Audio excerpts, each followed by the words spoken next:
welcome back guys to my Mount Rushmore videos. Somebody asked me to do Mount Rushmore of WWE matches, so I'm going to do my 4 favorite WWE matches of all time. You let me know in the comment section what are your 4 favorite matches, and this is just my personal opinion. It's going to be fairly Attitude Era heavy, but that's just the era I enjoyed the most, so just be okay with it. Let's start off with Shane McMahon versus Kurt Angle at King of the Ring. This had no right to be as good as it was. We had the boss's son and a wrestling absolute machine that just went at each other, just absolutely threw everything, including the kitchen sink. They literally threw everything at each other.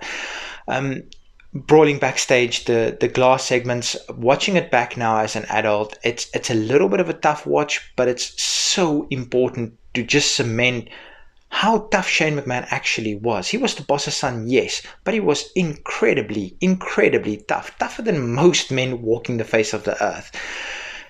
So obviously those glass scenes, so the story was that somebody ordered real glass instead of the actual gimmick glass because they were scared that the pyro was going to break the gimmick glass. So Shane McMahon really went through those glass and he got a major concussion. Vince McMahon almost stopped the match. He almost came out and like, no, we're done. But he didn't, and I'm glad he didn't. Obviously health and well-being comes first. But this match, if it didn't have a conclusion, back to the ring, the angle slam off the top rope, off the table, just everything about this was just so incredibly, and cemented Shane McMahon as a legit force. Next, let's just throw in a quick honorable mention for the Royal Rumble 2001. Now, the reason I don't have it on here is because I tried to keep it to matches, not like one of these where there's 30 guys in a match. I tried to keep it to, if that makes sense. Now, the Royal Rumble would definitely be up there, but I tried to exclude it. I just want to throw out an honorable mention to it. I tried to exclude it simply because it's a Royal Rumble. Obviously, a Royal Rumble, mostly they're going to be good, but I tried to keep it to tag team matches or singles matches or something like that, more a traditional match than a Royal Rumble. Now, one of these, not going to be a traditional match, but you guys get what I'm saying. Next, let's talk about Cactus Jack versus Triple H at Royal Rumble. Now, this was not the Royal Rumble match, but this was, and the whole thing leading up to it, where Mick Foley or Mankind told Triple H that I know somebody, and then Cactus Jack, he took off the shirt and the Cactus Jack shirt underneath, and Vince was apparently terrified that the WWE fans wouldn't know what to make of this because they wouldn't necessarily know who Cactus Jack was. Meantime, everybody knew, and the place absolutely erupted. This was the match that proved that Mick Foley is a star maker. He made a lot of people. He made The Rock, he made Triple H, he made Randy Orton, he made Edge. The list goes on and on. He's a star maker. And this cemented Triple H as the main event bad heel. This just absolutely cemented all of that. Again, throwing everything at each other. I mean, Mick Foley took a pedigree with his face first onto thumbtacks. That's just madness. Why do you do that? And that was his idea. He thought of that. Mick Foley, you guys already know, one of my favorites of all time. He's one of the GOATs, and what he put his body through for our entertainment should never be understated. Next, TLC 2 at Mania X7.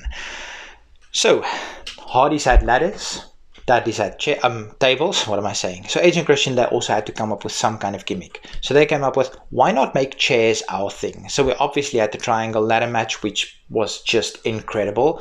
And then we had TLC, and then we had TLC 2. And this is just,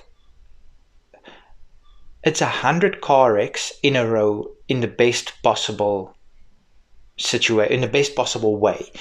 Obviously, I wanted the Hardys to win. It wasn't to be, it was Edge and Christian. If I spoiled that for you, I'm very sorry. If you haven't watched this match yet, go back and watch it. It is a thing of absolute beauty. Like I said, 100 car crashes in a row in the best possible way. One of the closing sequences was Edge spearing Jeff Hardy hanging from the belt, hanging on from the belt, and Edge spearing him from a ladder onto the... you've seen that because they've played that back on so many WWE packages. This match, when I feel a bit bored, I just go back and watch this match because this is just, it's one of the greatest things ever. But then the last match on my Mount Rushmore has to be Austin Rock 3 Oh no, sorry, Austin Rock 2. What am I saying? 3 was at Mania 19. 1 was at Mania 15, then Mania 17, then Mania 19. Yes. Austin Rock 2, Mania X7. I have to beat you, Rock. No matter what, I have to beat you. We didn't quite grasp what those words really meant. I have to beat you, Rock. And he had to beat him, no matter what it took. Selling his soul to Vince. Now, was that the right decision? I'm not yet to debate that. I'm here to speak about the match itself. Now, most people are going to say it should be Undertaker versus Shawn Michaels Mania 25. Sure, that's possibly the best match in WWE history, but this is my 4 favorite matches in WWE history. Those words still, I have to beat you, Rock. The heel turn wasn't as successful as it could have been. It was funny, but it wasn't that successful because people just didn't want to boo Stone Cold. Nobody wanted to boo Stone Cold. The 2-man power trip was cut short by way too much. The rumor has it that Stone Cold, at the time where he shook hands with Vince, he wanted to call an audible and stun Vince right there. He was getting bored of his character, which I completely understand. He wanted to take his character in a different direction. Completely understand that. I didn't want to boo Stone Cold. I would never want to boo Stone Cold. And even when he turned heel, I still liked him. He was still my favorite. So those are my 4 favorite matches. Maybe not the 4 best matches, but it's my 4 favorites. And a big honorable mention to Royal Rumble 2001, the actual Royal Rumble match. Let me know your 4 favorite matches. Until next time, peace.